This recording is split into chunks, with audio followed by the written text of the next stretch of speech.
the sort of thing that you were there very early in doing, namely personal finance journalism. And I wonder if you could talk some about the role of personal finance journalism both in the recent past and as you see it going forward into the future. Well, personal finance journalism has certainly been on this subject everywhere you look. And some of the things that Larry talked about, I mean, Gretchen isn't a personal finance journalist per se, but she was doing fabulous work in the mortgage market as far as talking about what was going on with homeowners and whatnot. In my world of personal finance journalism, I have to say I looked out at the kinds of things that my colleagues were doing, that I was doing, and we were reporting this story for the folks. We were reporting the homeowners, we were reporting the credit cards, which is still coming up as a problem. We were reporting the issues, reporting the dangers, and we become, I don't know, I felt that I was just so negative most of the time because so much bad stuff was going on. But of course, in my business, we're always leaning against the Wall Street sales machine. So you do tend to need to be negative just because you know everything out there is positive. Everybody's cheering. So I personally have been writing about all of those things. I'll tell you though where I didn't follow the thread back, and I don't know, and I need to think about this as a personal finance journalist. I wrote about these terrible mortgages just to take one little piece of it, not the rest of the market and everything that we write about. I wrote about the terrible mortgages. I wrote about this, but I didn't think about following the daisy chain back. For example, I never heard of a credit default swap until all of a sudden it started hitting me in the head. And I think that one thing that we're doing as we're looking at this, we're saying, we covered this, we covered this, we covered this, and I'm in Larry's camp. I think on the whole we did a good job, and in my little personal finance world, we were telling people over and over again that these option arms were really crummy mortgages and they shouldn't take them and these bad things were going to happen.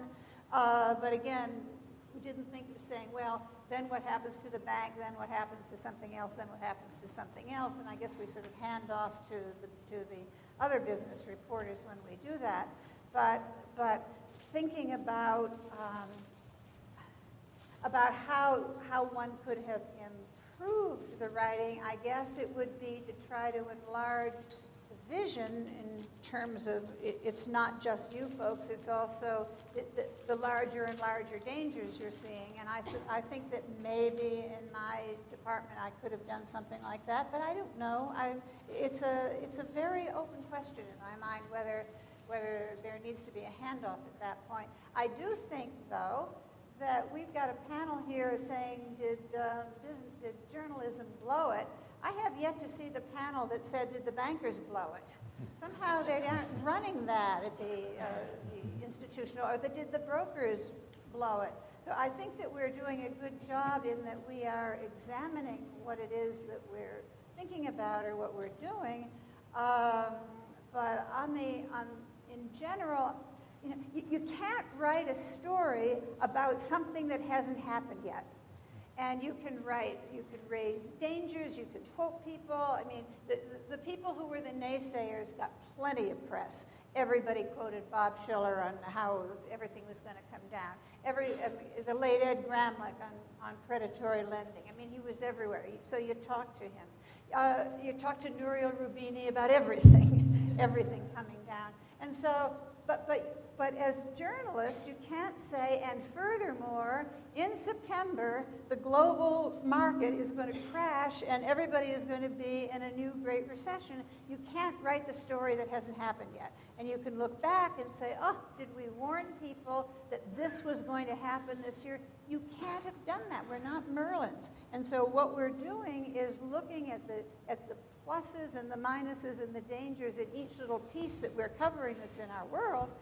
But to say we should have been able to predict how all of this came together, I'm sorry, I'm not in that camp. I don't think that's what we do for a living. What we do for a living is to look in the areas that we cover personally and say, have I seen the risks? Have I seen the upsides? Have I seen the downsides? Have I examined it well enough? Have I talked to all of the naysayers as well as all the people on the plus side? And then you write the story. And I think that's what we do for a living. And I think, on the whole, that we did it pretty well. And the idea that we should have known that, quote, oh, this was going to happen. Past performance does not predict future results. All right. I might be able to add something that goes into the background of the phenomenon you're talking about. I looked into the numbers, the economic numbers, and from the end of World War II to the Great Recession of roughly 1982, which is so far the worst recession, post-war recession, although this one threatens to overrun it.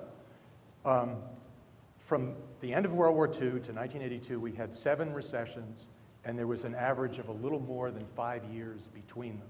So you had good times, but they were followed by bad times, relatively tight cycles. Since then, we've had 2 recessions, and there was an average of 11 years between them.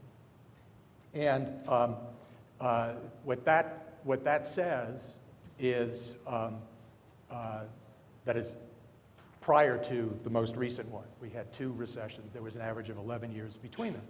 What that says is there's a lot longer time between the onset of the good times and the return of the bad times. And I saw this with one of my daughters, wonderful young woman, a film editor in California. And when she was getting started, I made an investment because the laws of California did not allow you to advance a loan for the down payment. I made a small investment, I forget what it was, maybe $10,000 to help her get the down payment for her first California condo. A few years later, when she and her boyfriend were getting married, they each sold their condos to buy a bigger house. And I turned around and I saw that wire transferred into my bank account was something like $35,000. I don't know how many people get wire transfers from their daughters, and I did turn around and spend it on their wedding, but in the process, I discovered that she and her husband had bought the new place before they had sold the old place. And I said, Laura, doesn't that make you nervous, owning 2 houses at once? And she said, Dad, in Southern California, you buy before you sell. Well,